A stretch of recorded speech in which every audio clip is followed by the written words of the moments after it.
Just a closer walk this year.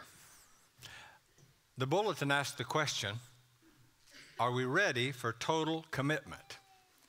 What is total commitment? I just love the old story of the barnyard animals, the cow, the chicken, the pig. They were going to have a party, and they decided what they could bring to the party. And the chicken said, I can bring eggs. The cow said, I can bring milk and butter, maybe a little cottage cheese. They looked at the pig and they said, could you bring the bacon? He said, now for you guys, it's a sacrifice, but for me, that's total commitment. I think that's the best definition of total commitment I've ever heard in the form of a pun or a joke. What is total commitment? I read something very interesting recently. A college man walked into a photography studio with a framed picture of his girlfriend. He wanted the picture duplicated. This involved removing it from the frame, and in doing this, the studio owner noticed some writing on the back, couldn't help but read it. I used to do that at the post office with postcards. You know, you can't help it. It's right there. It's written right on there. And it said, Neosho is a wonderful place to live. And I always just thought, well, I'm not moving. My dearest Tom, I love you with all my heart. I love you more and more each day. I will love you forever and ever. I'm yours for all eternity. It was signed Helen.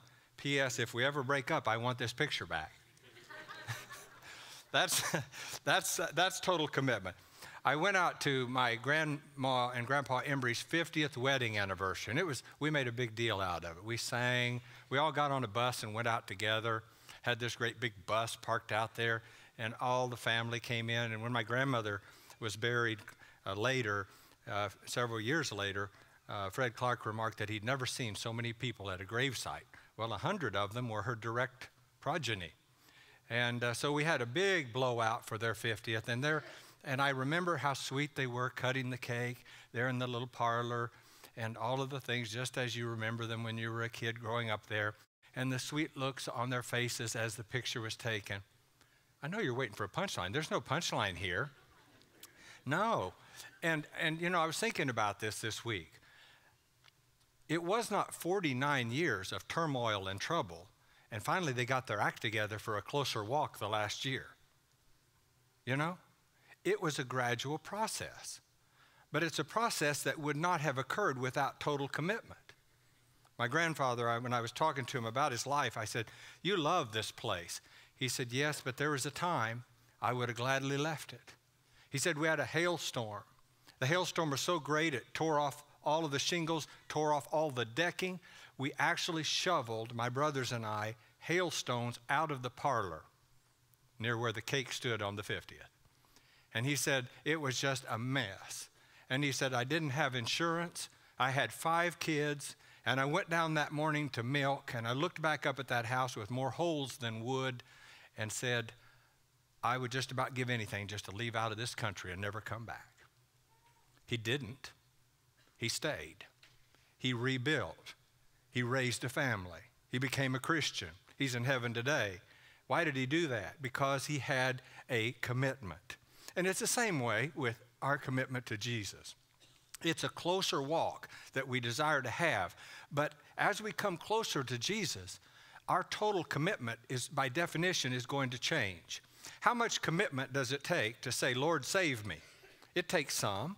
How much commitment does it take to say, Lord, I believe in you, and I'm willing to be baptized for the remission of my sins. I will stand in front of people and confess your name. It takes some commitment. You might even say at that point, that's all you've got. It's your total commitment. But don't you realize, and I think you do, that as you get closer to Jesus, that definition of total commitment is constantly being refined and actually growing and being increased. It's always a question, you're either in or out. There's no such thing as a life in between. But yet, the definition changes. Because Jesus is on the firing line. Jesus is our leader. Jesus has a purpose. He's going forward in this world in his purpose. And if we hold back from him and follow like Peter did one time afar off, well, less commitment is required of us than if we go up to the firing line with him and are led by him. The closer we come to him, the more our commitment is tested, and the greater degree of commitment is required in order to be faithful at that point.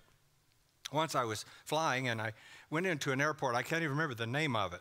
It was down in Oklahoma. And I remember I was with my instructor, and he told me that a terrible thing had happened at that airport, that there had been a fight between the instructor and the student over the controls, and it had crashed and killed them both. Well, I assured him right away that if there was any question about what needed to be done, I would let go and he could have the whole thing because I trusted him a lot more than I trusted myself. Little did I realize that some years later, I would be involved in such a situation myself when I was flying in the co-pilot seat with a person who made a mistake on landing. And then we were stalling about 15 feet off the ground. And so I know that if we stop flying at 15 feet, we're going to fall and I'm going to break my back. And so I pushed forward on the yoke to put the nose down to gain speed and put up all the flaps so that we can fly at a slower speed and land properly. And he took the flaps off and pulled back on the yoke. The only reason I'm here today, able to walk, is because I was stronger than he was on that day. But there was a fight for the controls. He was not totally committed to the landing that I was totally committed to. Some of us want Jesus in our life, but we want him in our life as an advisory. It's kind of like the Olympics. You know, at the end of the day, they have this platform, and you have the silver, the gold, and the bronze.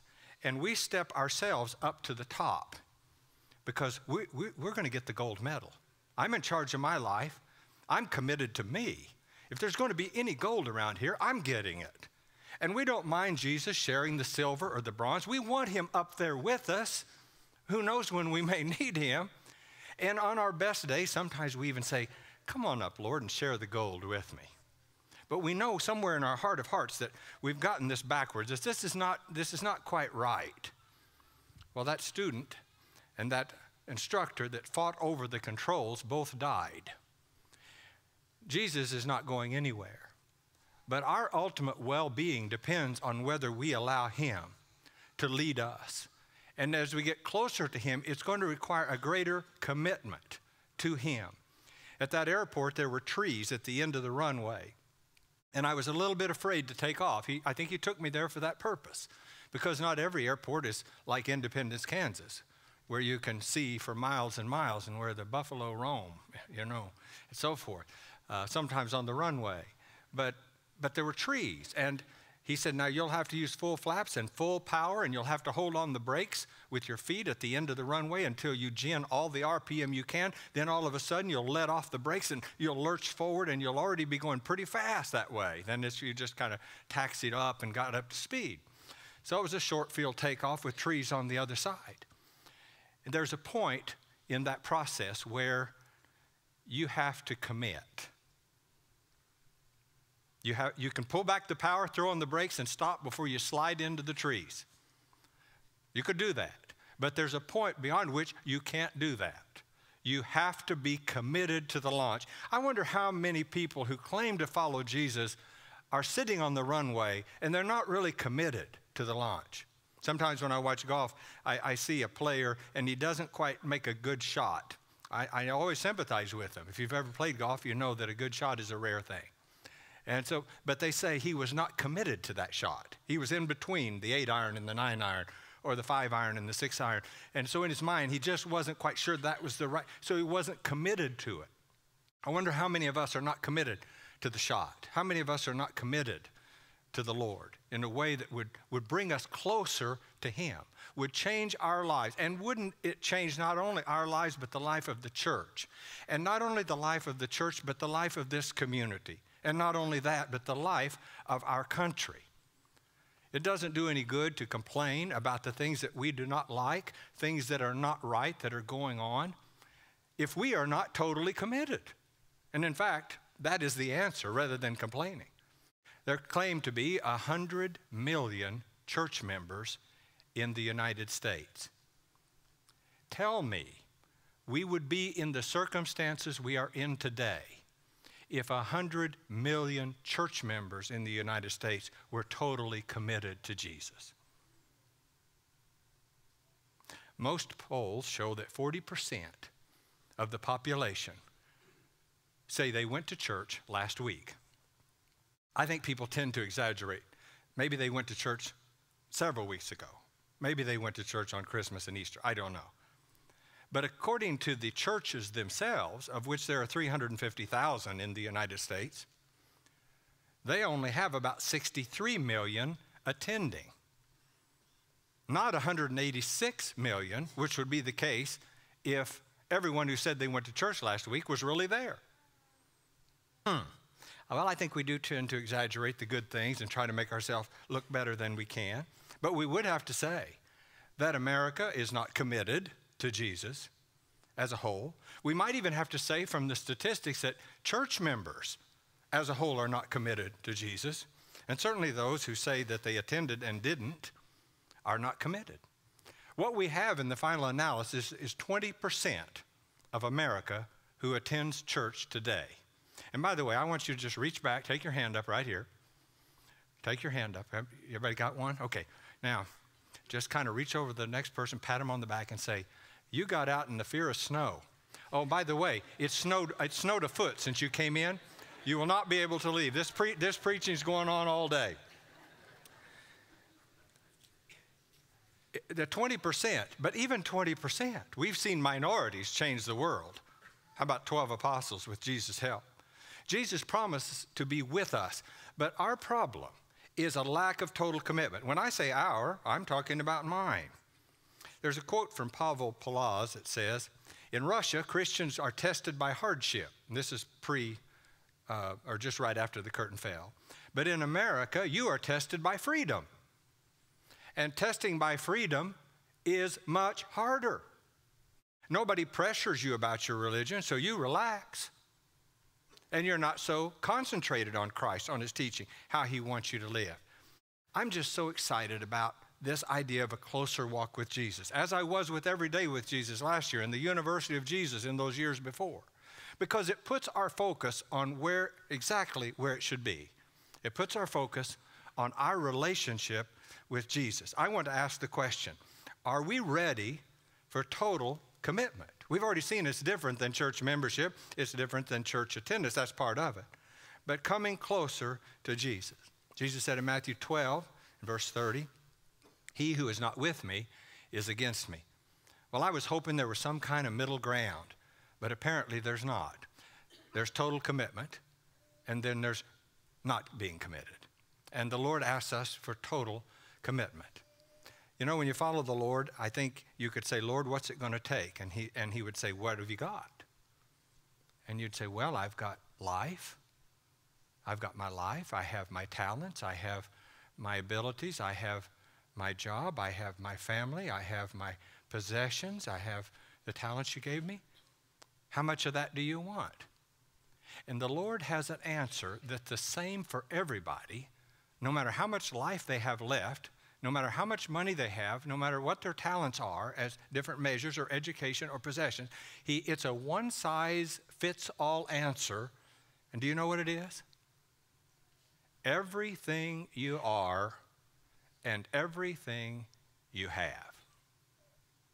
That's total commitment. And I think Pavlov was right when he said, our freedom is our greatest test. We have so much freedom to ignore, and we're never called to the battle line where we have to take a clear stand in such a way that it's very clear that we are totally committed. Our life is not in danger as it is for some Christians. Jesus calls us to a relationship of total commitment. In Mark chapter 8, Jesus is walking along with his disciples, and he's been with them for some time. Remember, when he called them on the beach, it didn't take a whole lot of commitment to want a great education. They dropped what they were doing and started following him. But as he begins to perform miracles, unfold who he is before them, he asks them who he is, and they say, well, you're the Christ, the Son of the living God. They got it. And then he says this, and this is the idea of the movable nature of total commitment. He then began to teach them that the Son of Man must suffer many things and be rejected by the elders, chief priests, and teachers of the law, and that he must be killed and after 3 days rise again. He spoke plainly about this. And Peter took him aside and began to rebuke him. But when Jesus turned and looked at his disciples, he rebuked Peter. Get behind me, Satan, he said. You do not have in mind the things of God, but the things of men. Then he called the crowd to him along with his disciples and said, if anyone will come after me, he must deny himself, take up his cross, and follow me. For whoever wants to save his life will lose it. Whoever loses his life for me and for the gospel will save it. For what good is it for a man to gain the whole world and yet forfeit his soul? Or what can a man give in exchange for his soul?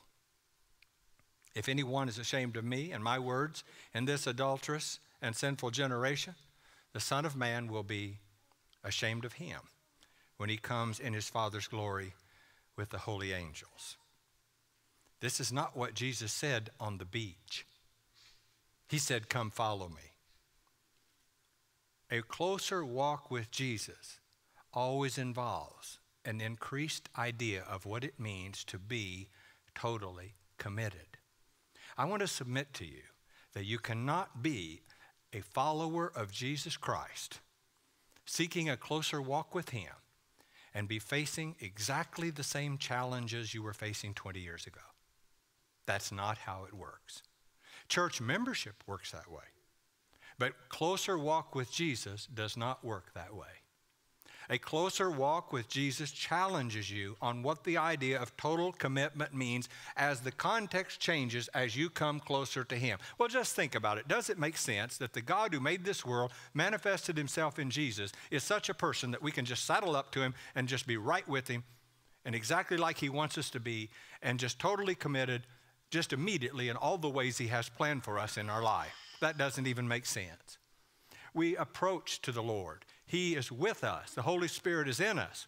But in our walk with him, we are being challenged if we are seeking a closer walk with him. I challenge us all to look at our lives this morning and to think back over the past several years and to ask the pertinent question, have things just been rocking along about like they've been rocking along? Then you need to come closer to Jesus. A closer walk with Jesus will change what you think total commitment is really all about. We can say, my life is his, my life's in him, we can sing it. We can say, well, I'd give him all my possessions, but we don't. And in fact, we're kind of stingy about that sometimes. But as we come closer to him, everything begins to open up. We begin to see the deeper commitment that's required to be at the foot of that cross, to be close to him. It's a deeper commitment. Now, some of us don't want it. How many of us really don't like change? We got our little church here about like we like it. You know, if we change, there's going to be, well, everything will be different. And I like everything in my life the way it is. I've got my priorities all settled out. I have so much time for my family, so much time for my job, so much time for my church activity. Don't interrupt me with a greater commitment because I've got all these other commitments. You see, we're challenged. Jesus said, whoever leaves father, mother, sister, brother, lands, houses, family, for my sake and for the gospel will receive 100-fold. But I'd rather just hang on to what I've got. I've got it going pretty well. I'm on the gold. Jesus is up here with me most of the time, and he's always on the podium. But I never step aside and say, Lord, you take the gold. I'll take the bronze. I'll take the silver. I just want to be on your Olympic team. What the Lord is calling us to is a relationship with him of total commitment. I don't know how many times a week I hear this phrase from somebody. I don't like religion. I don't know why they tell me that. Do I have religion written on my forehead? If they said I didn't like Denny, I'd understand that. I don't like me sometimes myself. Only the Lord really loves me as I deserve to be loved. But I don't call what we're doing religion. Sorry. I call it a relationship. That's why we start as students in the University of Jesus, called from the beach to follow him, and why as we develop when spending every day with him, we move into a closer walk with him, and it's at that point he says, if anyone will not deny me, take up his cross, be willing to die like I am, give it all, he cannot be my disciple. Have you gotten to that point? You will if you're seeking a closer walk with Jesus. I think of 2 rings that symbolize marriage. You can be in a relationship with Christ, can you? No, you can't if you're still seeing the world. James 4 and verse 4 says, ye adulterers and adulteresses, don't you know that friendship with the world is enmity? It opposes God. Whosoever therefore is a friend of the world is the enemy of God. A closer walk involves that kind of self-examination. Well, Denny, describe the loyalty that you're talking about that's described in the idea of a total commitment. Describe that. What is it? What is the loyalty of total commitment? Well, I don't presume to have the answer, but I can point to the one who shows what that answer is. And his name is Jesus. He is our example, always, of what total commitment means wherever we are on the process. He's obedient. He's interested in hearing the word of God. He is not acting on his own. He stepped off the top of the podium. He's taken on the attitude of a servant. He's saying, I'm willing to be led over here and I'm willing to be led over there. When Jesus couldn't hardly stand up and he had a lot of things on his mind, people would come and say, come with me, and he'd go. Why? Because he wasn't standing on the podium. The gold was not his. The gold was the Father's. And I'll tell you how tremendous his loyalty to his Father was. When he gets down on his knees in the Garden of Gethsemane and he's facing one of the most cruelest forms of execution that could ever be. And more than that, facing the burden of all the sins that everyone had ever committed or ever would commit as he died for our sins. And I don't understand how that happened, but God laid on him the iniquity of us all, Isaiah 53. And as he faced that in the Garden of Gethsemane and he's on his knees, he's saying, I don't want to go through this. I don't want to suffer. I'm a human being. There'd be something wrong with him if he did. He says, I don't want to bear the sins of the world. That would mean separation, however momentarily, from the Father in a fellowship that had never been broken. And he's sweating blood, literally. His sweat was, as it were, great drops of blood falling to the ground. And he's praying, Lord, let this cup pass from me. Nevertheless, not my will, but yours be done. That's total commitment. And I want to say something about Peter. You know, we always downgrade Peter. He denied, he followed afar off. I've already used that example today. But in the garden, when the life was on the line, he drew the sword and was willing to fight for the Lord. Now, he was wrong, but he wielded the sword in his defense. You know, that's saying something, isn't it? He says, this relationship, I am so close to the Lord, I'm willing to die with him. He finally got it. The Lord's going to die. Well, I'm going to make sure it doesn't happen, and if it does happen, I'm going out with him. Now, he was disillusioned when it didn't work out the way he thought. The Lord healed the guy he damaged. He begins to follow afar off, which leads to denial. But I want to hold Peter up in that moment. And Peter, if you're listening, you've gotten a lot of bad press. You were standing up for the Lord, and you said, I'm totally committed when it was all on the line, when the soldiers were there, when the battle line was clearly drawn, you stood up. Peter, we're proud to know that you did that. But Peter could not stand ultimately. Nor can any of us. It's a metaphor for our own lives. We are flash in the pan kind of people. And we'll be denying the next day, and we'll be following afar off. And then the Lord will lift us up to teach and share his gospel. It's an amazing mercy that God has toward us. But let us never take our eyes off the example of commitment.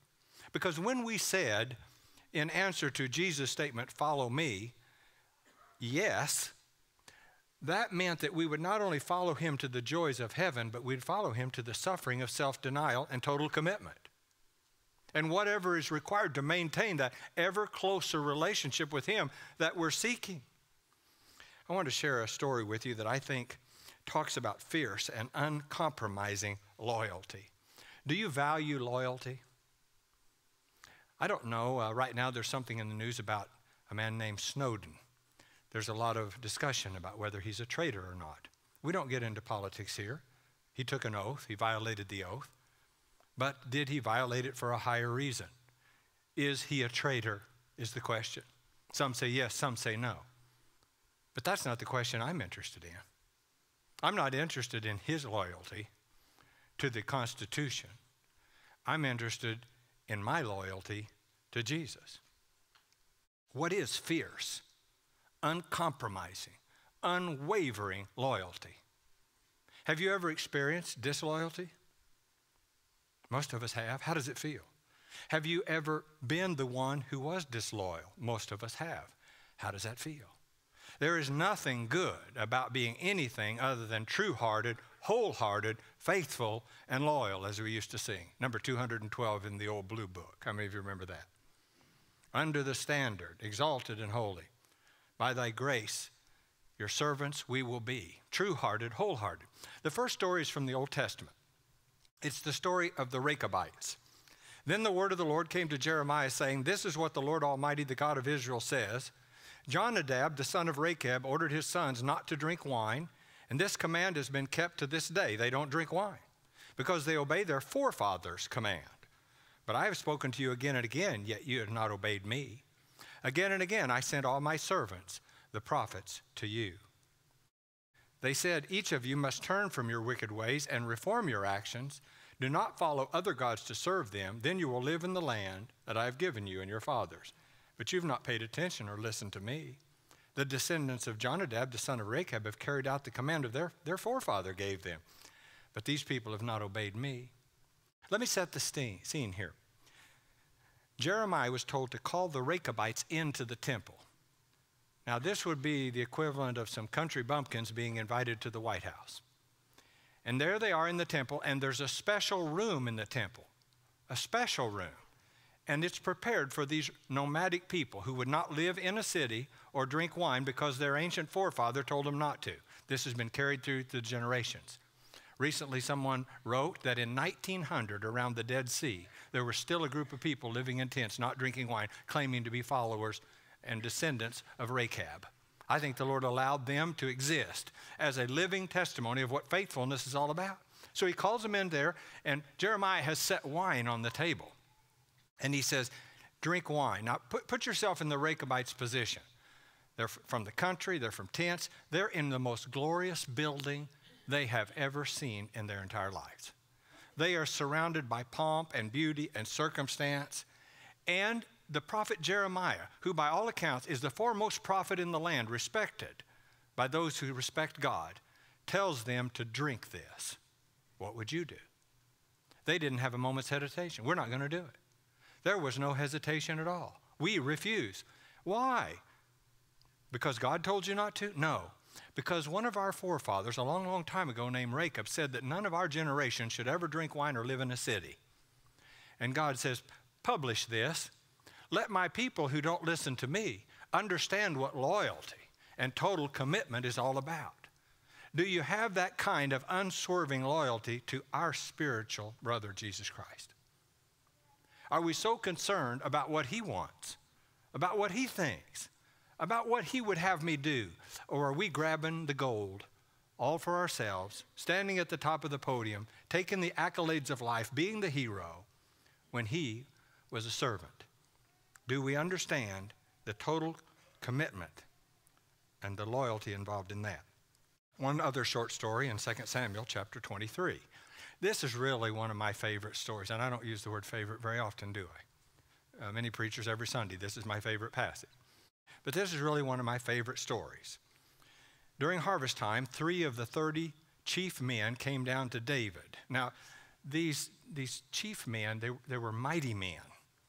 And these are the kind of guys that when the enemy comes and everybody's running away, they stand in the lentil field and fight the whole other army and win. These guys, well, you know, they would make these WWE wrestlers look like punks. These are what's called mighty men. And so they came down to David at the cave of Adullam while a band of Philistines was encamped in the valley of Rephaim. At that time, David was in the stronghold, and the Philistine garrison was at Bethlehem. Now, think in mind, David is looking down at his hometown. It's under enemy occupation. He's up in a stronghold where they can't get him. And then he says, oh, that someone would get me a drink of water from the well near the gate of Bethlehem. So the 3 mighty men broke through the Philistine lines, drew water from the well near the gate of Bethlehem, and carried it back to David. But he refused to drink it. Instead, he poured it out before the Lord, saying, far be it from me, O Lord, to do this, he said. Is it not the blood of men who went at the risk of their lives? And David would not drink it. Such were the exploits of the three mighty men. The loyalty of these three men who had drawn so close to David that they can overhear his casual desires. I just want a drink of water. They were willing to risk their lives for that wish that David had. They brought it back to David, and he wouldn't drink it. When I first read that, I thought, David, how you've shunned such a valuable gift. But then I began to see the word blood is used here.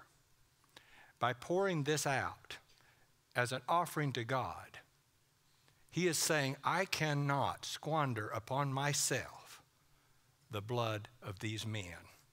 And then it hits me. The Lord shed his blood for me. And it is not my purpose in this life, it is not my portion to drink and to eat and to be merry, except as the Lord gives that to me. It's my portion to please him. Because the Lord went to Calvary at great cost, and he poured it out. His blood was shed for our sins. Our commitment grows out of a deeper understanding of the cost involved in our salvation, and the fact that we can come nearer to him. And as we do, the idea of what commitment means always increases. The Lord doesn't take us back in our faith. He takes us forward. And commitment, though it begins with a decision, strengthens, like the relationship, over time. Someone shared with me an idea that I think is really helpful. He said, when I get up in the morning and I look in the mirror, he says, today,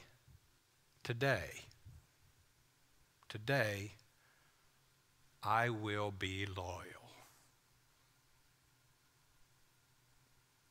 Isn't that an amazing statement?